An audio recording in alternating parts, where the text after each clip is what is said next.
আসসালামু আলাইকুম প্রিয় চাকরি প্রত্যাশী ভাই বোনেরা, আশা করি সকলে ভালো আছেন। যারা এনএসআই আবেদন করতে চেয়েছিলেন, যারা এখন পর্যন্ত আবেদন করেননি, অনেকে আছেন যারা আবেদন করতে চেয়ে করতে পারেননি, তাদের জন্য আজকের এই ভিডিওটি। কারণ এখানে কিন্তু আর মাত্র কয়েকটি দিন সময় বাকি আছে। যারা এখন পর্যন্ত আবেদন করেননি তাদেরকে জানাই তাড়াতাড়ি আবেদনটি করে নেবেন। কারণ শেষ মুহূর্তে কিন্তু আবেদনটি অনেক সময় অনেকে করতে পারেন না। তারা অনেকে আছেন যারা তারিখই মনে রাখতে পারেননি, তাদের জন্য আজকের এই ভিডিওটি। এই আবেদনের শেষ তারিখ হলো 20 এপ্রিল 2025।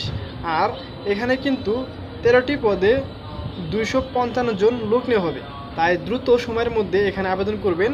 আপনার শিক্ষাগত যোগ্যতা অনুসারে আপনার যে পদে আবেদন করতে চাচ্ছেন সে পদটি দেখে আপনি আবেদন করে নেবেন। ধন্যবাদ সকলকে। আর আমার পেজে এবং আমার চ্যানেলে যদি আপনি নতুন হয়ে থাকেন, অবশ্যই পেজ এবং চ্যানেলটি সাবস্ক্রাইব করতে ভুলবেন না।